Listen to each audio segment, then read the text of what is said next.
We now take a look at our good dead friend, Heraclitus. Little background for him. He lived approximately 540 to 40 BC. He was born in Ephesus, 25 miles from Miletus. He was proud, arrogant, and contemptuous, and made various critical and dogmatic claims. He also refused the honors offered by society. So, interesting character. He had a very harsh disposition, had disdain for others, and regarded most other people as little better than cattle. His writings were intentionally paradoxical and difficult, so he would not be out of place in some modern academic circles, or perhaps as a YouTube commentator. I'd probably do very well on Twitter these days. He was nicknamed the Dark One, the Riddler, and the Obscure. So what was his philosophical stuff? Well, he regarded wisdom as the goal of philosophy, which most philosophers agree with, hence calling it the love of wisdom. He believes that wisdom is not acquired by gaining facts, but seeing the hidden meaning lying beyond the appearances. The world is a riddle. And this sort of points out an interesting fact about academic inquiry, because people who embrace conspiracy theories are also seeking for the meaning lying beyond the appearances. They regard the world as a riddle. Also, people doing philosophy and science believe there's a hidden meaning lying beyond the appearance. The world is a riddle. So there's an interesting parallel between people who get into conspiracy theories and people who get into philosophy and other academic stuff. And the difference is, of course, is that, as Heraclitus put it, the secret lies in understanding logos. And logos translates as statement, discourse, reason, rational content of what is spoken. And logos is not limited to the mind. It can also be taken as applying to the rational order or structure of the world. The logos of the world is available to all, but most prefer to follow their own, what he regards as, mistaken views. So wisdom, on his view, is found out by finding the logos that is hidden within the universe and one's soul. So the essential difference is in the methodology, but also what one gets, namely the difference between having the truth about the world, or at least a credible, coherent picture of it, and something that is not rational, not reasonable. Now, Heraclitus was also very much into change. He's kind of the change guy. So he regarded change as the ultimate. And this led him to take the view that most of our experience of stability and permanence are mere appearances. Now, we often talk about objects being permanent things, enduring and lasting. But he believed that we're mistaken when we speak about this. Why? Well, he thinks that objects are not permanent things, but are actually collections of processes. They are in constant change. And this does make, some sense. For example, if you think of something that has endured a long time, like a famous building, it, of course, does change. Structures, age, their weather, they get renovated, etc. And so it does seem clearly plausible. Even the mountains, which are regarded as ancient, we know they get pushed up and they get worn down, and then mountains get pushed up again and get worn down again. Now, he's famous for many things, but one of these is his river metaphor. And supposedly he said, quite famously, "You cannot step into the same river twice."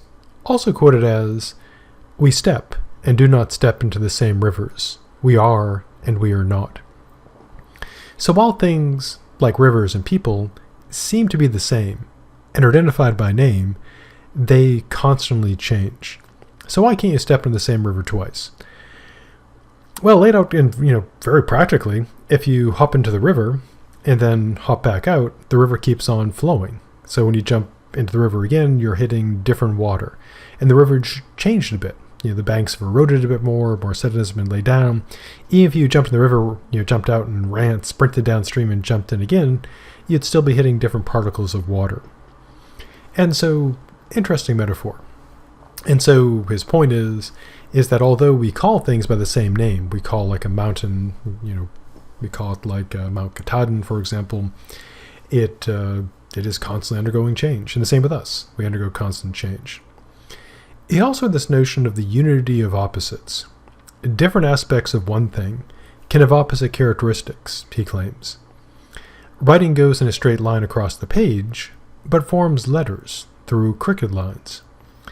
Some opposites, such as night and day, are different stages in a single process.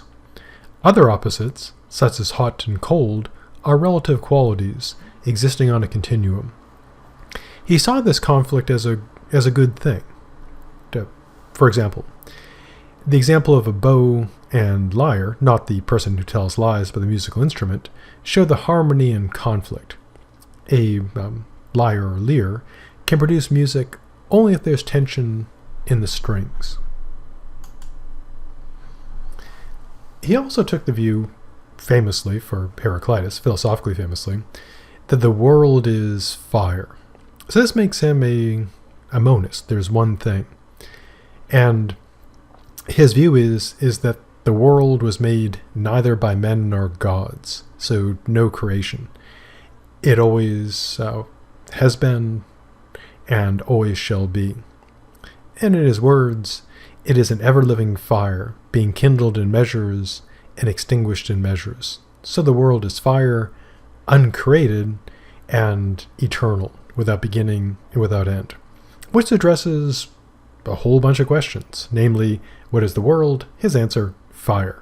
Who made it? Answer for him, nobody. Does it have a beginning? His answer, no. Does it have an end? He answers, no. So what about religion? Well, another reason why he might be a YouTuber today is that he mocked popular religion and ridiculed those who prayed to idols for not understanding what gods and heroes really are. But he also had a religious vision. How so? Well, the principle of change for him does not itself change, which can be seen as like a paradox or contradiction, that the principle of change does not change. But you can kind of fix this by talking about meta versus non-meta. So everything changes except the principle of change itself. But that this gets into debates about meta stuff. So for him, the true reality lies not in the things, but in the rationality of the unifier. The true reality for him is logos, an active reality in accord with which all things come to be. If people listen to this logos, they will find that all things are one. The logos for him is a fire, and this is where it gets sounds religious. The logos will come and judge and convict all things. So, judgment. The logos, fire, changes, and is all things and their opposites. So, in many ways, rather mystical. So how did this impact his social philosophy and ethics? Heraclitus embraces this conflict, and he regards this conflict of opposites as both necessary, to say it must happen, and also as good. And so he despised those who preferred stability and peace, and labeled them as soft-headed. According to him, the hard-headed realist like change and strife. And of course, this is an interesting view of how society is going to work and how the world is going to work, whether you could have stability and peace or change and strife. And to this day, we still have that division: those who prefer stability and peace, and those who prefer change and strife. So why would he favor strife? Why would he see it as both necessary and good? Some people see it as unavoidable, but it is a bad thing. But he sees it as something that cannot be avoided and is a good thing. And here is his reasoning. He claims that harmony and justice arise only when opposites are in conflict. He claims, quite correctly, that war is common, which is undeniable. He also claims, which can be debated, that justice is strife, or so he claims. And he asserts that all things arise from strife and necessity. And civil law, he claims, is a reflection of divine law. Which, if you look at events throughout history, perhaps he is right. Perhaps strife is the reality. But he takes, again, the view that's more controversial, not that strife is a thing, because it is, but that it is a good thing. So why is it a good thing? Well, this is what he claims. To the Logos, everything is fair, good, and just. But we, humans, suppose some are unjust and others just.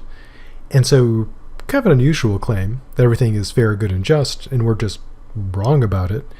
Now, this kind of points towards the problem of evil that gets discussed in the future, often in the context of Christian thought, which is the problem of how do you reconcile an all-good, all-powerful, all-knowing God with evil. And Heraclitus totally avoids that, because we think the world, the strife and the chaos is evil and bad, and we may look at, say, injustices and violence and brutality and say, this is evil. How does this exist? And some may raise the question of the problem of evil. How do we have God? How can we believe in God in a world with so much evil? And Heraclitus' view is there's no problem here, because to the Logos, everything is fair, good, and just. It just seems bad to people. So there is no injustice, there is no unfairness, there is no evil. Because the Logos, it's all good. Which is one way to look at reality. And which, of course, can be debated. So why is our good dead friend Heraclitus important? Well, one claim to fame for him is that he did help create the problem of continuity within change, which is this. Change, interestingly enough, implies that something remains the same. Because if nothing remains the same, it wasn't change, but destruction. I mean, we could, of course, say the change was destruction, but change does imply that there is something remaining the same, and so we do have that, that problem. How do we maintain continuity within change? He also contributed to the notion that the unity of reality is not based on a single substance, although he did accept a single substance, namely fire, but on a formal pattern, in his case, the Logos. He also developed the idea that there is a universal rationality in the world that can be understood by us. And, like philosophers before and after, at least some of them, he addressed a range of philosophical topics: epistemology, metaphysics, ethics, politics, and theology. We don't have much in the way of his works, so there are probably a lot of interesting things that he wrote, that barring time travel or some sort of, incredible discovery, that we'll never know. So that brings us to the end of our good dead friend Heraclitus, and for him, the world is fire. So stay safe, and I'll see you in the future.